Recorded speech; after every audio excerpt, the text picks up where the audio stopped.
For this experiment on the influence of rooting hormones, I used fig cuttings of the Figo Preto variety.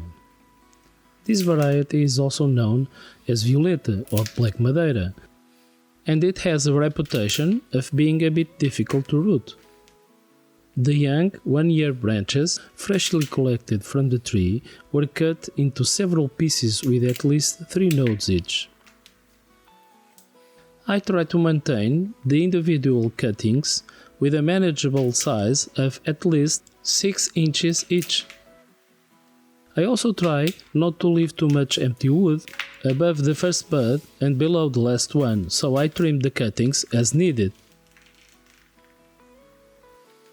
I always label the cuttings before applying Parafilm so I can keep track of the varieties when potting up the rooted cuttings.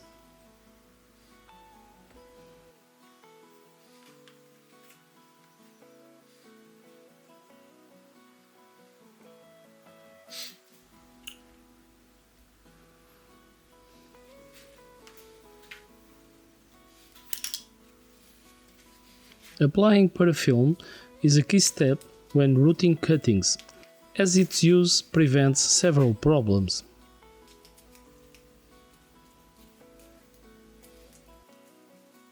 This special wax-like tape lets the cutting breathe while preserving humidity, so dehydration is not a problem.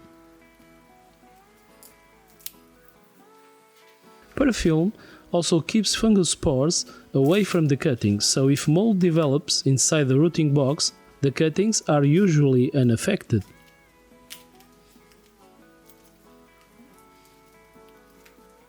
I only cover the first half of the cutting.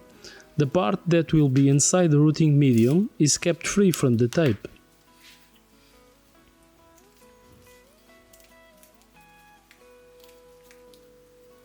I am asked frequently if the tape has to be removed when the buds start to wake up.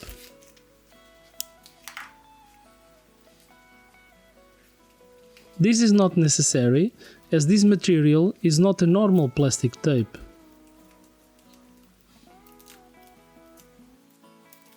Parafilm is thin and biodegradable. If you stretch it when applying it on the cutting, the buds won't have any trouble breaking through.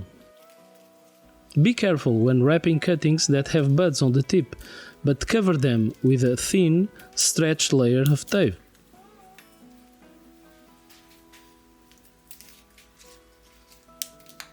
Try to overlap the tape as you go along each cutting, avoiding any gaps.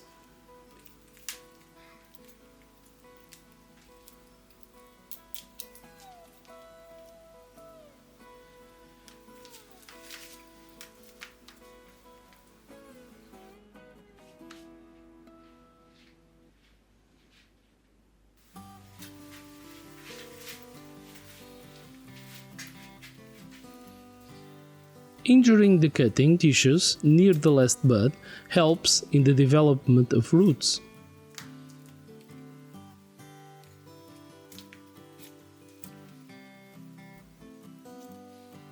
Fresh wounds will heal, developing a callous tissue. This mass of undifferentiated cells can develop new roots in the right conditions. That's the main reason for scraping or scoring the bark near the base of the cutting.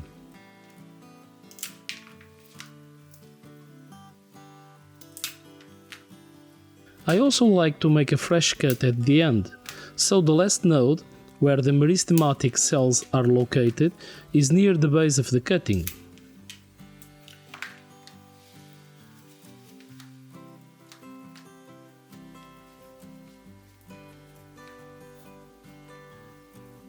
For this experiment, I am using rooting hormone in half the cuttings, while the other half is just injured.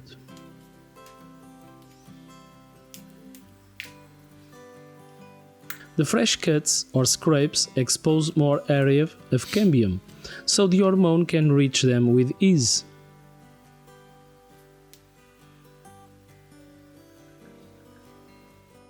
The base and last node are the critical areas for new root development, so the hormone should be applied there.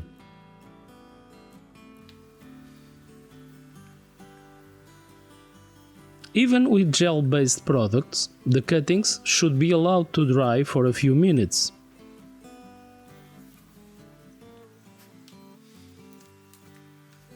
The other half of the cuttings were not placed in the hormone gel.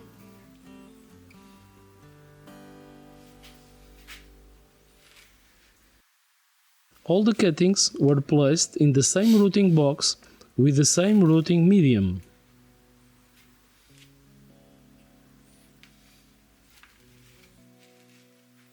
The objective is providing identical routing conditions, so the only variable is the routing hormone.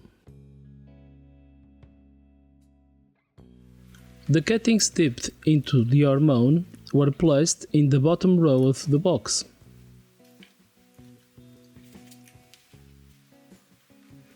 The upper row received the cuttings without the hormone.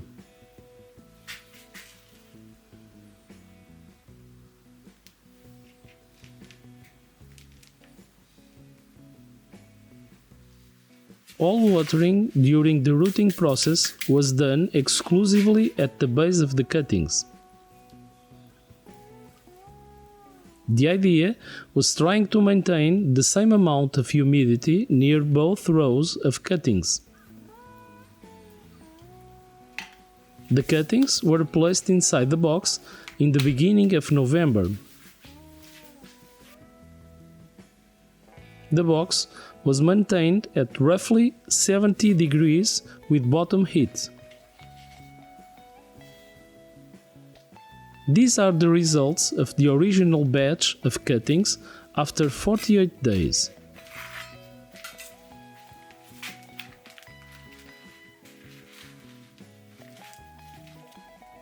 Four cuttings were placed in each row.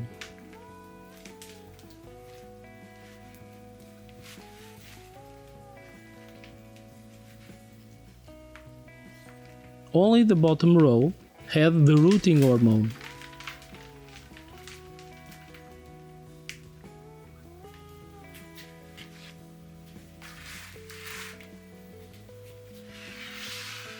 At first glance, it doesn't appear to be much difference in root development between each row. A few cuttings show a few leaves in both rows.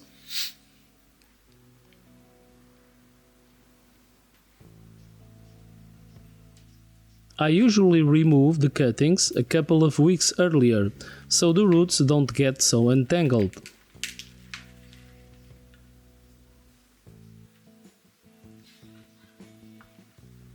But I wanted to give enough time for both rows to develop roots.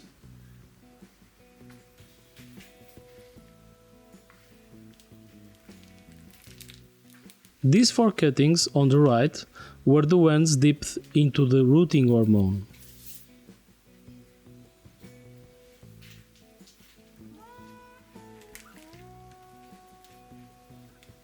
And these four on the left were not treated with any routing product.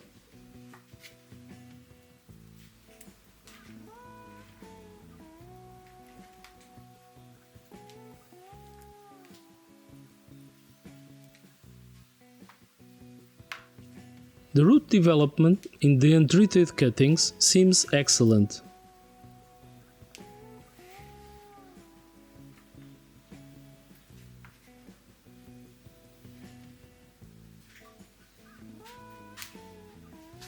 There was one single cutting of the Panache variety among the Figo Preto ones in the first row. This cutting also developed a good amount of roots. A few tiny ones are coming from an upper unscraped node.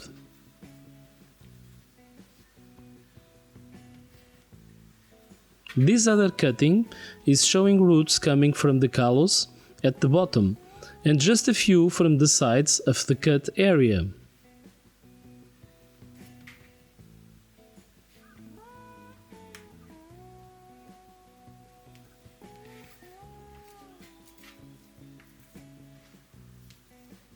This untreated cutting is trying to form a new shoot from the bottom bud, even buried in the rooting media.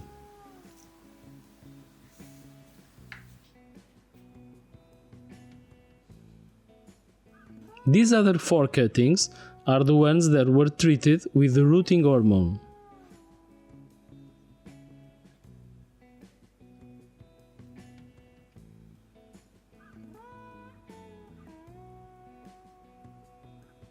Unlike what usually happens when the bark is just scraped, there are no roots coming from the cut area on the side of the bud. These cuttings from another video show how much better the hormone works when the bark is only scraped.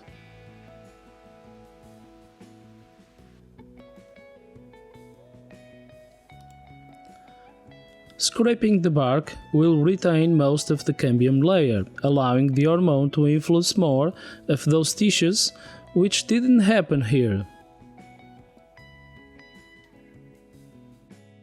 So, when making a simple cut near the last bud, the results between treated and untreated cuttings seem very close, at least in fig cuttings.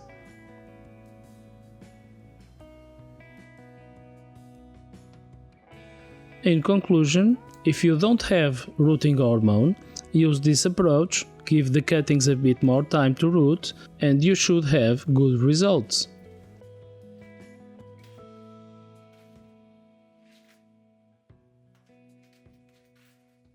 The next step, potting up the cuttings, and especially the choice of potting mixes, is also very important to rooting success.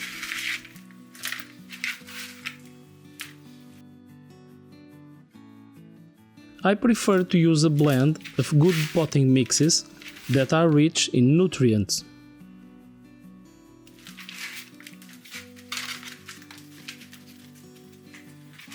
Check a few of my other videos on this subject if you want to know more.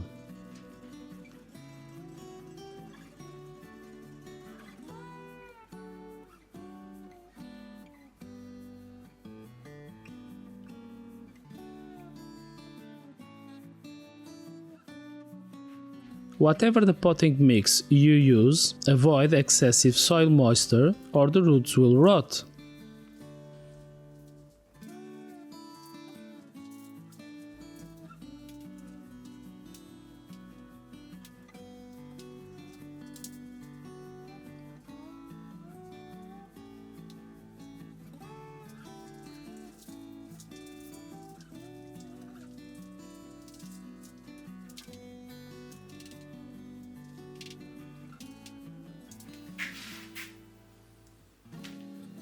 You can recycle the rooting medium, particularly cocoa coir, as long as you remove any root remains from the previous batch.